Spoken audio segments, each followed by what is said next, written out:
నిజంగా మనకు ఆశ్చర్యం కలిగించే ఒక సంగతి ఉంది అక్కడ. మారు మనసు ఒక ప్యాటర్న్ చెప్తున్నారు చూడండి. మారు మనసు పొందాలట, తర్వాత పాప క్షమాపణట, థర్డ్ స్టేజ్ ఏంటట, పరిశుద్ధాత్ముడు వస్తాడట. అంటే ఇది ఫాలో అవ్వకపోతే ఆయన రాడు. మళ్ళీ అడుగుతున్నాను, మారు మనసు పొందాలి, మారు మనసు తర్వాత వచ్చేది ఏంటి చెప్పండి, క్షమాపణ. క్షమాపణ తర్వాత మనకు వచ్చే వరం ఏంటి చెప్పండి, పరిశుద్ధ. ఇప్పుడు బాగా అడుగుతున్నాను, అసలు మారు మనసు అంటే ఏంటి తెలియాలి. మారు మనసు అంటే ఏంటి చెప్పండి. ఎవరు మీకు తెలిసిన 2 మాటలు? ఆ బ్యాచ్ సరిగ్గా లేదా? సరే, నా వైపు చూడండి. మారు మనసు అంటే ఏంటి చెప్పండి, చెప్పాలి. మారు మనసు లేకుండా ఇక్కడికి వచ్చాం మారు మనసు పొందామని చెప్పండి. మారు మనసు అంటే ఇంకా మారు మనసు అంటే అలా ఉంది. మారు మనసు అంటే సరేలేండి, సరిమలంలా ఉంది నా వ్యవహారం వినండి. సరే, మారు మనసు అంటే నేను చెప్తానండి. మారు మనసు అనగానే తప్పు జరిగిపోయిందిరా అని ఫీల్ అవ్వడం కాదు. మారు మనసు అంటే జరిగిన తప్పు కొరకు రాత్రులు ఏడవడం కాదు. అది అనుకుంటారు మారు మనసు అంటే. మారు మనసు అంటే అనవసరంగా చేశాను అని ఫీల్ అవ్వడం కాదు. ఫీలింగ్ కదండి మారు మనసు అంటే.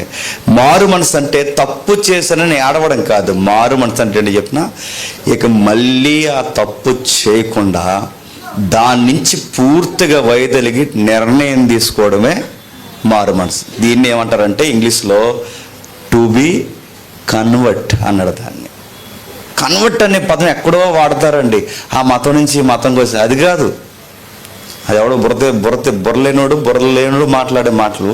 కన్వర్ట్ అనే పదం ఎక్కడ వాడతారో తెలుసా?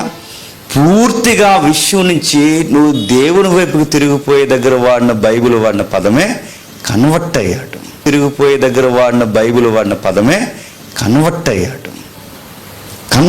ఎక్కడి నుంచి కన్వర్ట్ అయ్యాడు? ఆడో పాపం చేసేవాడు, ఇక ఆ పాపం చేయకూడదని నిర్ణయం తీసుకున్నాడు.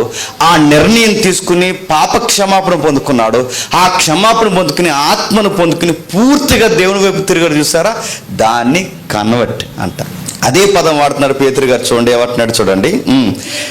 మీరు మారు మనసు పొంది అంటే మారు మనసు పొందడమే పాపక్షమాపణ కాదు. మారు మనసు అంటే ఇంకా అలా చెయ్యను, ఇదిగో నేను నిర్ణయం తీసుకుంటున్నాను, ఇక వాటి వైపుకు పోను, నేను దేవుని కొరకు నిలబడతాను, దేవుని చిత్తం జరిగిస్తానని ఎప్పుడైతే నువ్వు టర్న్ తీసుకుంటావో, ఎప్పుడైతే మార్గం మార్చుకుంటావో, ఎప్పుడైతే నీ నిర్ణయం మార్చుకుంటావో, అప్పుడు దేవుడు నిన్ను ఏం చేస్తాడు చెప్పండి, క్షమిస్తాడు. మనం అనుకుంటాం ఏడిచేస్తే క్షమించేస్తాడు అనుకుంటాం.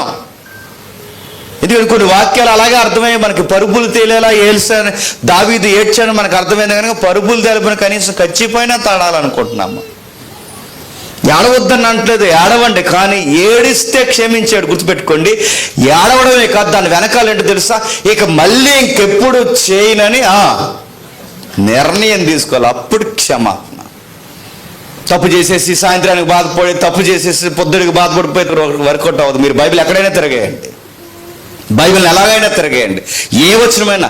ఫీలింగ్ నడుతున్నాను, ఫీలింగ్ మారు మనసు కాదు. ఇలా చేశాను ఏంటని ఫీల్ అయిపోవడం మారు మనసు కాదు. ఇక మళ్ళీ ఇంకా అలా చేయనని దేవునికి మాట ఇవ్వడం మారు మనసు అంటే. ఇంకెప్పుడు ఇంకా అలా చేయను ప్రభువా, ఇదిగో జరిగింది, నేను తిరుగుతున్నానని పూర్తిగా ఎప్పుడైతే నువ్వు అనుకుంటావో అప్పుడు దేవుడట క్షమాభిక్ష పెడతాడట. మాట ఇవ్వాలి. ఎప్పుడైతే ఆ మారు మనసు పొందుతో క్షమాభిక్ష వస్తుంది. ఆ క్షమాపణ పొందుకున్న తర్వాత మనలోకి వచ్చేదే పరిశుద్ధాత్ముడు. ఈ 3వ స్టేజ్కి వస్తున్నావా? మారు మనసు అంటేనే తెలియట్లేదు మనకి. నాకు తెలిసి మెజారిటీ ఇక్కడ చాలామంది ఉన్నాం, ఫీల్ అయ్యాం తప్పుల కొరకు, ఏడ్చాం తప్పుల కొరకు, కానీ ఇక మళ్ళీ చేయనని ఒక నిర్ణయం తీసుకోలేకపోతే మరి చెప్తాను, ఇంకా మనం అక్కడే ఉన్నాం. నాకు తెలిసి చాలా మందికి ఇంకా పాప క్షమాపణ వచ్చి ఉండదు. ఈ వచనం ప్రకారం పాప క్షమాపణ వచ్చి ఉంటుంది. నువ్వు వచ్చింది అనుకుంటున్నావు, ఏడు చేశాను సాయంత్రం, ఇంకా ఆ తప్పు కొరకు నేను ఏడు చేశాను, ఇంక దేవుడు ఇంక నన్ను క్షమించేసాడు నువ్వు అనేసుకుంటే అయిపోద్దా? నేను ఏడు చేయడం ఇంక దేవుడు నన్ను క్షమించాడు నువ్వు అనేసుకుంటే అయిపోద్ది అంటే, నువ్వు చేసిన మిస్టేక్స్ కొరకు ఇక నేను ఏడు చేసిన ఇంక దేవుడు క్షమించేసినట్టు నాకు అనిపించేస్తున్నాను. నీకు అనిపించేస్తున్నాను ఎలా? నీకు అనిపించడం ఎలాగో తెలుసా? ఇక చేయనని మాట ఇవ్వాలి. దేవా ఇక చెయ్యను, ఇదిగో ఇక అయిపోయింది, ఇక చేయను, ఇక ఆ మనస్సు లేదు, ఆ యొక్క ఆలోచన లేదు, ఇక ఆ మైండ్ సెట్ నాలోంచి పూర్తిగా పోయింది, నేను కన్వర్ట్ అయ్యాను, నీ వైపుకి తిరిగాను నేను. ఇంకా చూడండి, ఇదే అపోస్తల కార్యములు 3వ అధ్యాయం, ఇదే అపోస్తల కార్యములు 3వ అధ్యాయం 19-20. ఆ ప్యాటర్న్ మిస్ అవ్వదు చూడండి. 19-20.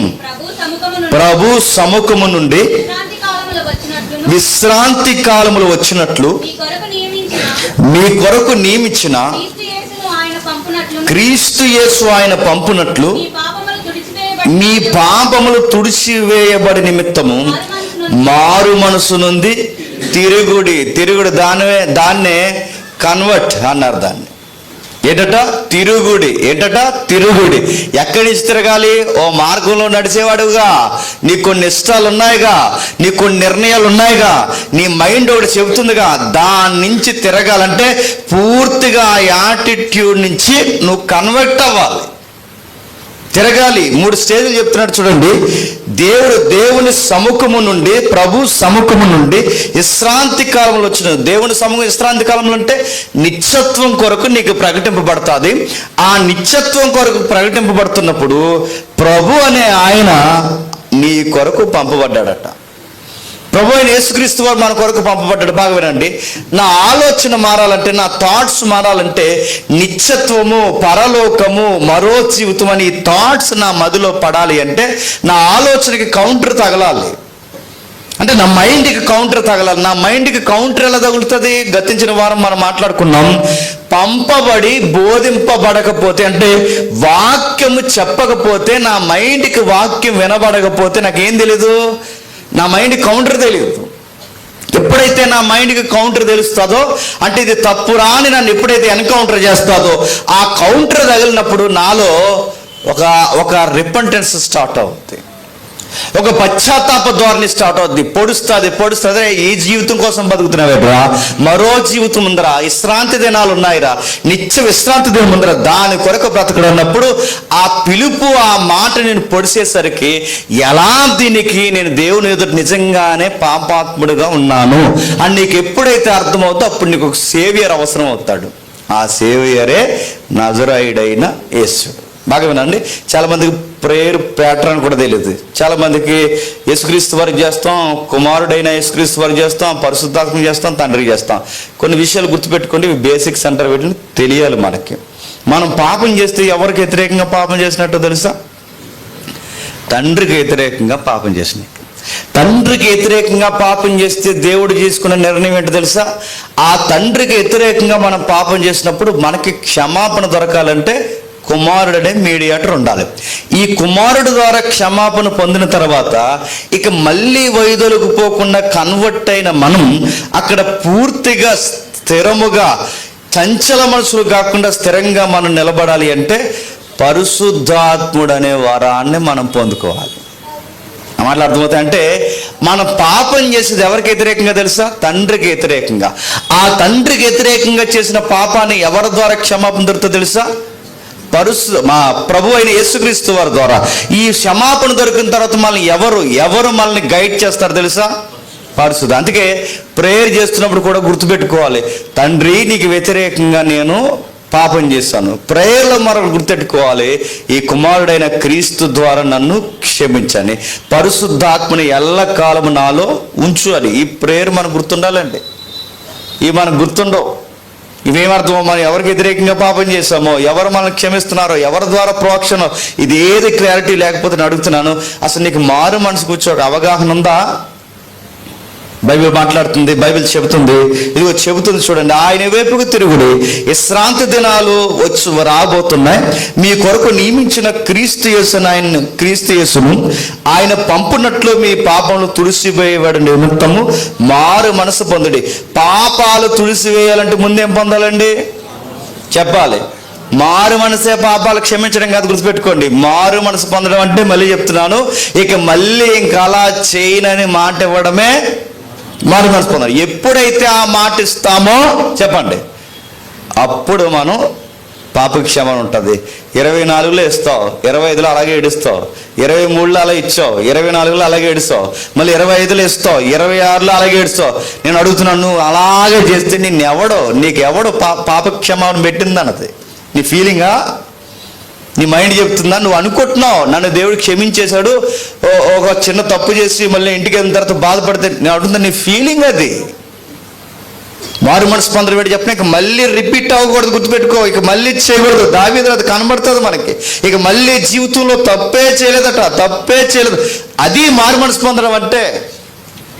మొన్న అలా చేసిన ఇక తప్పలేదు, మళ్ళీ ఎలా చేసినా మళ్ళీ తప్పలేదంటే నడుతున్నా. అసలు నీకు పాప క్షమాపణ కదా, అసలు నీకు మారు మనసు పొందితే మళ్ళీ అలా చేయలేవు. ఎందుకంటే క్షమాపణ అర్థమవుతుంది నీకు.